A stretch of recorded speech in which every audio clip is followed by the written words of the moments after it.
नमस्ते प्यारे मित्रों, आज का टॉपिक बहुत ही ख़ास होने वाला है क्योंकि आज हम ऐसे सब्जेक्ट पर बात करने वाले हैं जिसकी वीडियो जिसके आप बारे में आपने कम ही सुना होगा, पर अभी काफ़ी लोग उससे सफ़र कर रहे हैं। उसका नाम है स्पिरिचुअल इमरजेंसी। तो इमरजेंसी का मतलब होता है जहाँ पर आपके कंट्रोल में नहीं रह गया है चीज़ें, आपको किसी और की मदद चाहिए।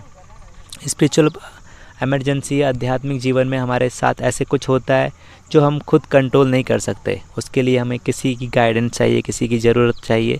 तो इसी विषय पर हम चर्चा करेंगे, स्पिरिचुअल इमरजेंसी। तो रिया जी, क्या है ये स्पिरिचुअल इमरजेंसी, बताइए। नमस्कार आप सभी को। देखिए, जैसे लास्ट वीडियो में हमने बात किया था classic kundalini awakening versus modern, तो ये मॉडर्न अवेकनिंग के बाय प्रोडक्ट्स हैं।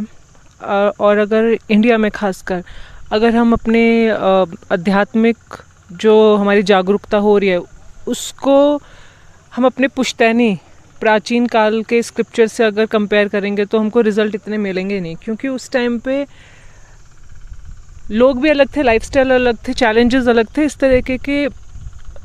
अब अगर मेंटल प्रॉब्लम्स डिसऑर्डर्स होंगे भी तो शायद वो मेंशन नहीं है।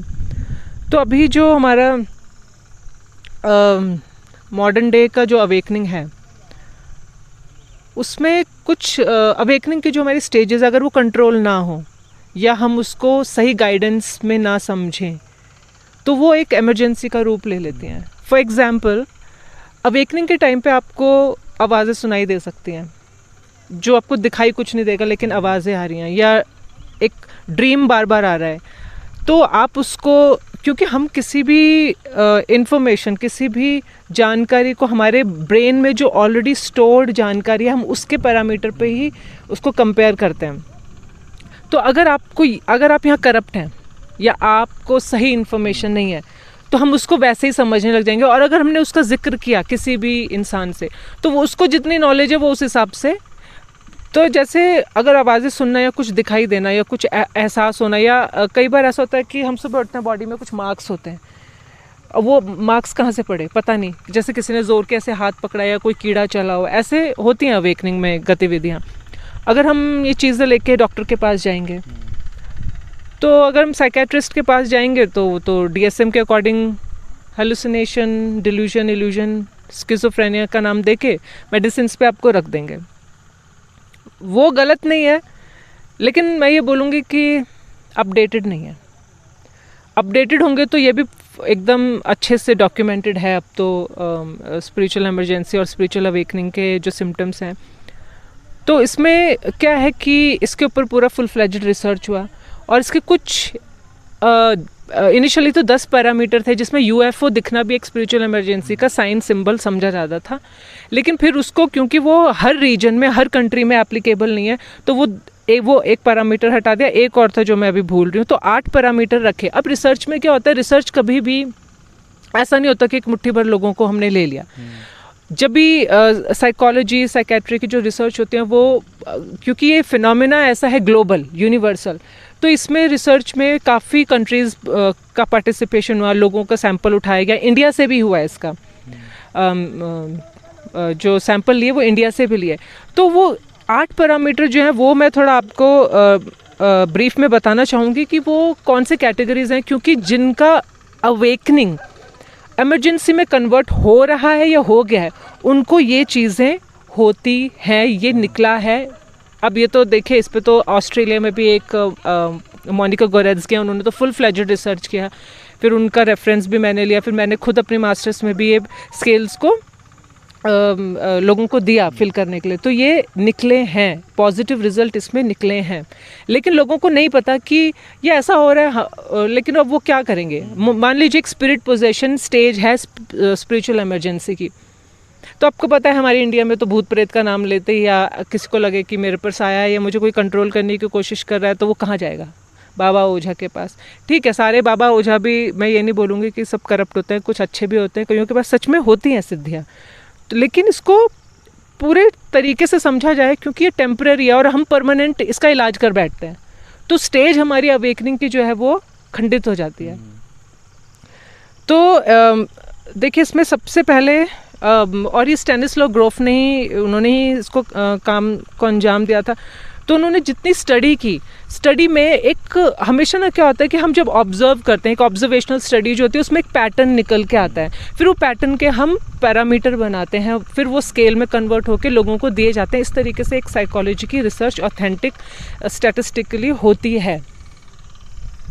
तो जैसे फर्स्ट पैरामीटर है dark night of the soul. इसमें क्या होता है कि dark night of the soul से आप क्या समझेंगे कि सब अंधकार लग रहा है, सब जो मोनोटनी चली आ रही है ना, एक जैसा चला आ रहा है बरसों से, सालों से, वो इंसान उससे ना ऊबने लगता है कि ये क्या रूटीन में चल रहा है, मुझे एकदम ब्रेक फ्री होना है। तो ठीक है, तो dark night of the soul मतलब उसको वो फेज ना थोड़ा लंबा होगा कि मैं जो कर रहा हूँ रूटीन में मुझे नहीं अच्छा लग रहा, मुझे इससे बाहर निकलना है। सेकेंड स्टेज है अवेकनिंग ऑफ कुंडलिनी। इसमें क्या है कि इसमें आपको फिजिकल रूप में भी सिम्टम्स आते हैं, जैसे करंट लगा, या अगर आप देखिए स्टैटिक चार्ज तो होता है सर्दियों में, हम किसी भी चीज़ को टच करेंगे, लेकिन कॉटन से ज़्यादातर आता नहीं है। आपको कॉटन से भी करंट लगेगा, अगर मैं आपको ऐसे छूँ तो एकदम से करंट लगेगा। तो ये फिजिकल बॉडी में हमारे जो कुछ कुंडलिनी अवेकनिंग के सिम्टम्स से देखे जाते हैं। फिर इस तरीके से आपको रैशेज आ जाएंगे या पिंपल्स निकल आएंगे अनयूजुअल, और इतनी स्किन प्रॉब्लम होगी, लंबी चलेगी, आपको समझ में नहीं आएगी, क्योंकि जो डोमेंट, जो सुप्त अवस्था में जो स्थितियाँ होती हैं वो अब निकल रही होती हैं। तो ये सारी टेम्परेरी हैं, लेकिन हम फिर स्किन डॉक्टर के पास जाएंगे, मेडिसिन खाएंगे। जहाँ हमने मेडिसिन लेना शुरू किया वहाँ पे प्रॉब्लम स्टार्ट हो जाती है, क्योंकि ये रुकती है ये स्टेज। अब ये है कि इसमें थोड़ा सा झेलना पड़ता है। फिर मेंटल सिम्टम्स भी आते हैं कुंडलिनी के, स्पिरिचुअल भी आएंगे और इमोशनल भी आएंगे, और इससे हम घबरा जाते हैं, क्योंकि हमको कुछ वो जो चीज़ एक रूटीन में हो रही है अब हमको वो पसंद नहीं आ रही होती, हमको अच्छी नहीं लग रही होती है। ठीक है, थर्ड स्टेज है शैमनिक क्राइसिस। इसमें क्या होता है, अब इन्होंने इसको शैमनिक क्राइसिस का नाम क्यों दिया? शैमन्स क्या होते हैं? वो हीलर्स होते हैं, नेटिव अमेरिकन अगर हम जाने, हमारे यहाँ पे इंडिया में उनको ओझा बोल देंगे। तो इसमें क्या होता है कि आपका कोई एक अर्नड गिफ्ट, एक ब्लेसिंग, जिसको सिद्धि भी बोलते हैं, वो निकल के आती है। ठीक है, तो और ऐसा नहीं है कि अगर मैं एक डॉक्टर हूँ तो मैं अचानक से पेंटिंग करने लग जाऊँगी, ऐसा नहीं। मैं डॉक्टर भी हूँ अगर इस जन्म में, तो वो भी मेरे जो पुराने वो हैं, क्या बोलते हैं उनको, एक बड़ा संस्कार नहीं, एक बड़ा अच्छा सा हिंदी शब्द है, वो मुझे याद नहीं आ रहा है। तो वो उसके चलते आपका जो एक पुश्तैनी चला आ रहा है, ठीक है, उसके चलते आज आपने इस जन्म में एक प्रोफेशन चूज़ किया, तो उससे रिलेटेड सिद्धियाँ मिलेंगी। ऐसा नहीं कि आप जूते चप्पल बनाने लग जाएंगे या फिर एग्रीकल्चर में चले जाएंगे। ठीक है, तो शैमनिक क्राइसिस में क्या है कि इंसान घबराता है कि अचानक से ये मेरे पास क्या आ गया। जैसे मुझे मरे हुए लोग, स्ट्रे स्पिरिट्स दिखने लग गए, तो एकदम पहले तो मुझे ऐसा होता था ये क्या हो रहा है, क्योंकि मैं घबराऊंगी, डरूंगी ना। तो इस तरीके से फिर इसकी एक और स्टेज है, नेक्स्ट स्टेज है फोर्थ, पीक या मिस्टिक या यूनिटिव एक्सपीरियंस। इसमें क्या होता है कि यूनिटिव एक्सपीरियंस, इसमें ना आप हर किसी से कनेक्टेड फील करते हैं, नेचर के साथ। जैसे मैं अपना एग्जांपल बताऊं तो मैं हमेशा मतलब मुझे ऐसे घोड़े पसंद आएंगे, मुझे गधे पसंद आएंगे, मुझे टाइगर, लायन, मुझे कुत्तों से कभी प्यार नहीं होता था, तो मुझे हमेशा ऐसा होता था कि स्टे अवे। लेकिन मैं हमेशा ऐसा सोचती, मैं अपने आप को स्पिरिचुअल तब मानूंगी कि कुछ अच्छा हो रहा है जब मुझे कुत्तों से प्यार हो जाएगा। तो वो स्टेज मैंने देखी कि मुझे वो लवेबल लग रहे हैं, कनेक्टेड हम फील कर रहे हैं फूलों के साथ। चलो फूलों के साथ तो बचपन से ही, लेकिन हर चीज़ में ना हमको दिख रहा है कि इसमें भी सोल है, इसमें भी स्पिरिट है। हालांकि बचपन से मेरी एक आदत ज़रूर थी, और वो बहुत अनकॉन्शियस लेवल पे थी, कि मैं जब चलती थी सड़क पे तो मैं हमेशा, अगर पत्थर आया तो मैं उस पत्थर को हमेशा अलग उठा के रख देती थी। अब ऐसा नहीं कि पत्थर से किसी को ठोकर लग जाएगी, इसलिए नहीं, मुझे हमेशा अंदर से ये थॉट आता था कि हाय इस पत्थर को ना लग जाए। लेकिन अब देखो छोटा बच्चा नहीं दिमाग में। फिर जब मैं 18-19 साल की, मेरी आदत तो थी शुरुआत से, जब मैं 18-19 साल की भी, तब भी मैं हमेशा उसको सरका देती थी अगर सड़क पे आए तो वो थॉट, क्योंकि वो इतनी पुरानी आदत है, तो मैं ऐसा सोचती थी। अब देखिए 18-19 साल का बच्चा हो गया, अब लॉजिक लगेगा, उसका दिमाग लगेगा।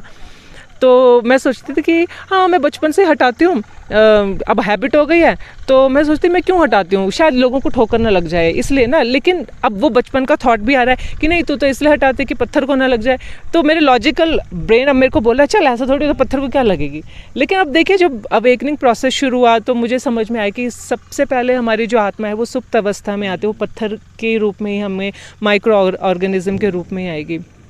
तो देखिए क्लीन स्लेट तो थी मेरी, लेकिन बड़े होते होते लॉजिक भी कैसे खेलता है ब्रेन के साथ।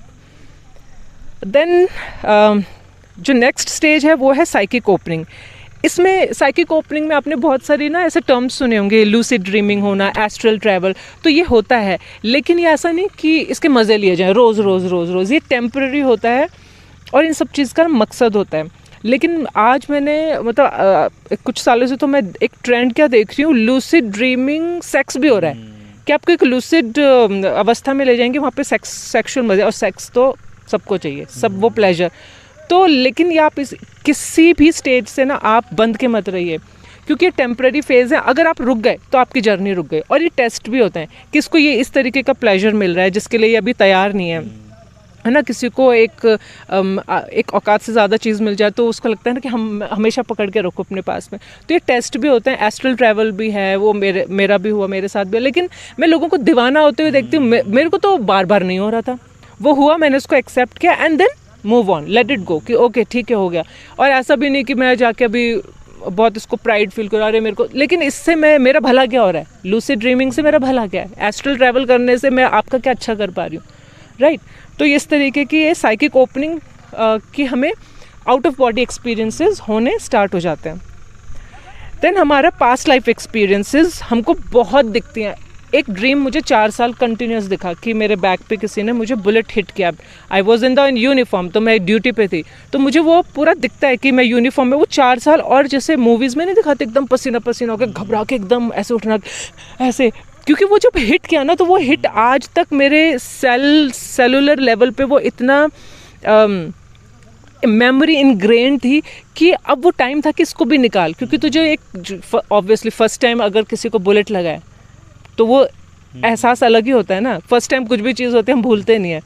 तो वो निकला और वो 4 साल तक मेरे को ड्रीम आ रहा है, यानी कि मैं कितना खौफ में आई होंगी जब मेरे को हिट हुआ होगा और मैं गिर रही हूँ और मैं मर रही हूँ।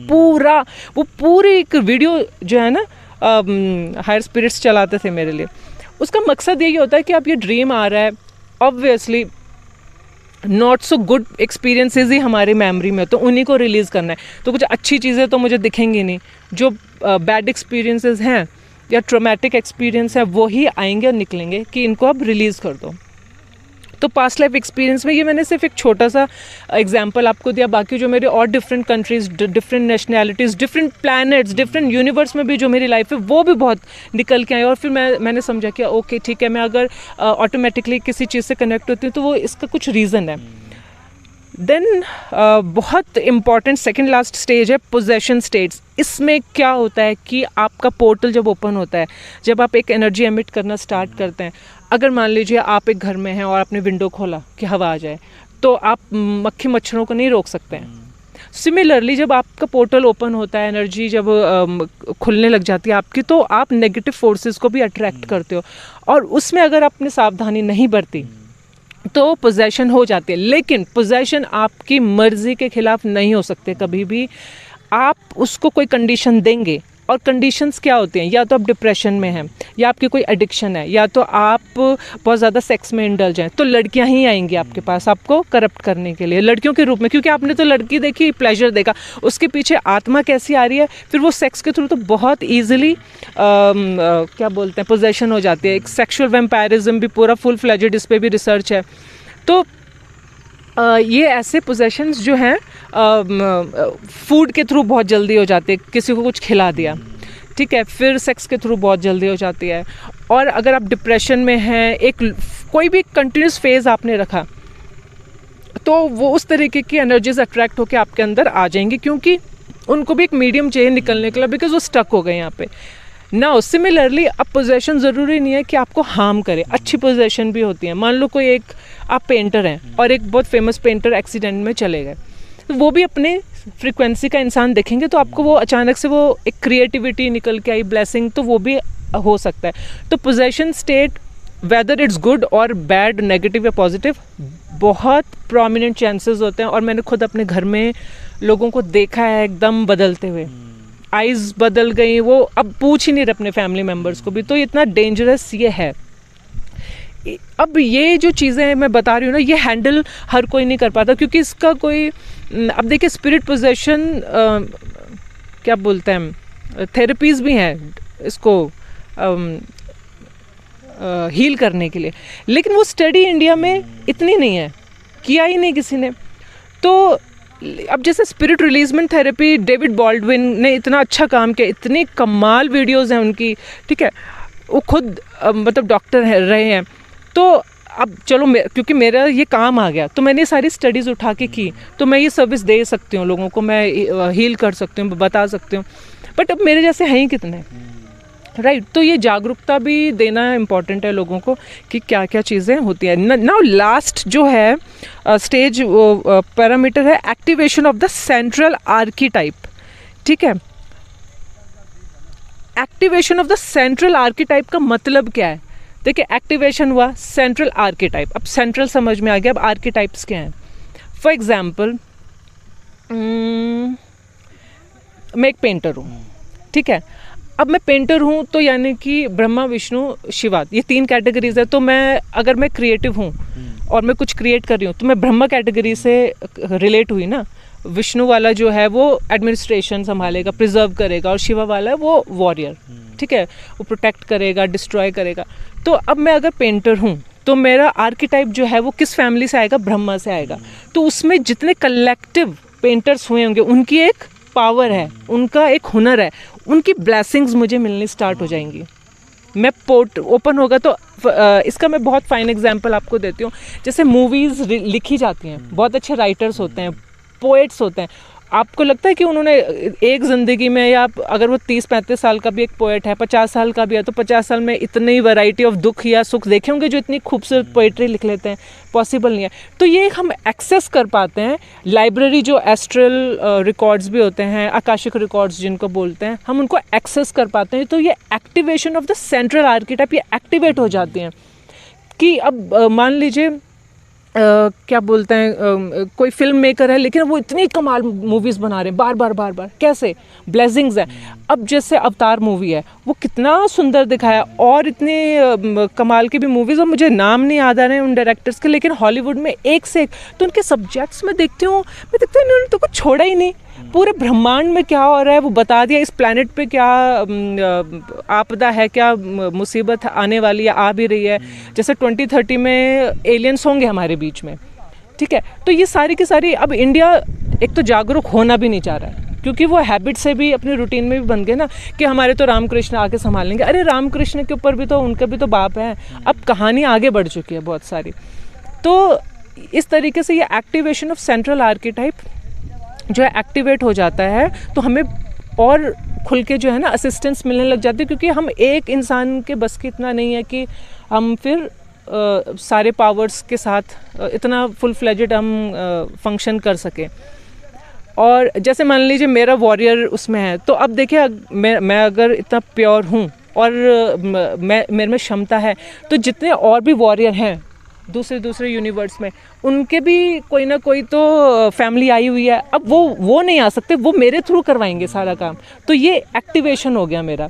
तो मेरी लाइफ अब मेरी नहीं रही है, अब मुझे क्या बोलते हैं, वो मेरे को तभी ब्लेसिंग्स और पावर ग्रांट करेंगे जब मैं उनका कहना मानूंगी, वरना वो मुझे एंटर क्यों करने देंगे? वो बोलेंगे हमारे लिए क्या करेगी, हम तेरे को तो दे रहे हैं पावर, हमारे लिए क्या करेगी?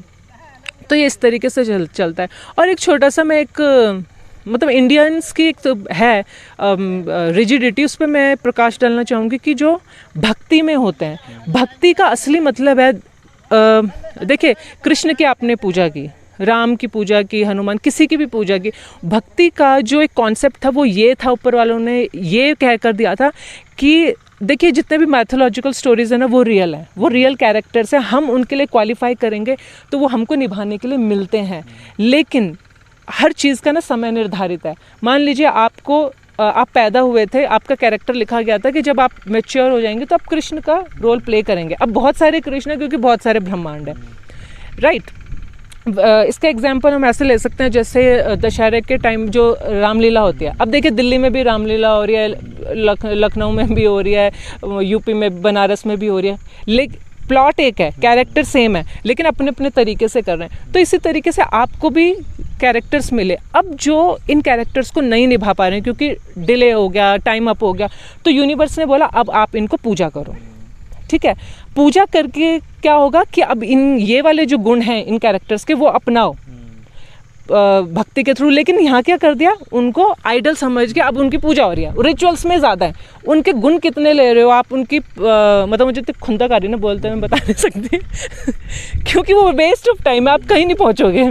और पता है छोटे छोटे बच्चों को भी हरे राम हरे कृष्ण, अरे उसको पता है वो क्या बोल रहा है, क्यों बोलना है उसको पहले लॉजिक तो समझा लेकिन हम फास्ट करेंगे, हम रिचुअल्स में जाएंगे, हम दीप जलाएंगे, हम ये करेंगे वो करेंगे, दिमाग की दही करेंगे लेकिन अपने अंदर परिवर्तन नहीं लाएंगे, ठीक है। हमारे घर में ही हम दुख दे रहे होंगे, ठीक है, हम धोखा दे रहे होंगे, हम चीट कर रहे होंगे, अपनी वाइफ को चीट कर रहे होंगे, अपने हस्बैंड को चीट कर रहे होंगे, लेकिन हम जाके मंदिर में पूजा करेंगे, हो गया जी। लोग तो यही देखेंगे ना, हमने तो इंस्टाग्राम पे स्टोरीज डाल दी कि हम तो फलाने मंदिर गए, हमने तो इसका ये क्या हो गया, काम खत्म। तो भक्ति का मतलब ये नहीं है। आप आंखें खोल लीजिए मतलब लोग हैं, मेरे जैसे भी बहुत लोग हैं, जैसे मुझे अपनी पास्ट लाइफ्स याद आई, और ये कुछ कमाल नहीं है। जिनका समय आता है फिर वो कुछ ना कुछ तो सोसाइटी के लिए करके जाते हैं, इस धरती को कुछ ना कुछ तो दे के जाते हैं। तो ऐसे और भी बहुत लोग हैं। एक कहाँ के हैं वैसे तो वो स्पेनिश बोलते हैं, नाम कंट्री नहीं पता मुझे, तो मैथियास डी स्टेफानो है, उनका इतना कमाल है, उन्होंने तो वो इतना डिटेल में बताते हैं। मेरा इतना डिटेल्ड में नहीं है क्योंकि मेरा जो काम है उसी से रिलेटेड डिटेलिंग सारी निकली है। तो वो सब बताते हैं कि दूसरे यूनिवर्स में क्या क्या जो है ना वो प्रोग्रामिंग है, स्ट्रक्चर है। तो ये है स्पिरिचुअल इमरजेंसी, आप इसको समझिए, इमरजेंसी में जाने से बचिए। एक्टिव अगर अवेकनिंग हो रही है तो उसी टाइम पे समझिए और राइट एजुकेशन लीजिए। और ज़्यादातर आप रैंडम यूट्यूब वीडियोस मत देखें, रिसर्च और रिसर्चर, साइकोलॉजिस्ट, इनको ही फॉलो कीजिए। और मेरे इंस्टाग्राम पे तो काफ़ी मैंने एक्सेस रखा है इन सब चीज़ों को, तो आप वहाँ से भी रेफरेंस ले सकते हैं। वो बोलते हैं ना अधूरा ज्ञान बहुत खतरनाक होता है, तो आजकल की दुनिया में वही हो रहा है। थोड़ा थोड़ा ज्ञान थोड़ा थोड़ा जगह से ले लिया हमने और वो हमको ख़त्म कर रहा है वो। और जब भी अवेकनिंग होती है तब हम ढूंढना चालू करते हैं और गलत लोगों के चक्कर में पड़ जाते हैं, तो बहुत कुछ गलत हो सकता है हमारे साथ। तो थोड़ा सा समझदारी के साथ, थोड़ा सा अवेयरनेस के साथ मिलते हैं अगली वीडियो में। धन्यवाद।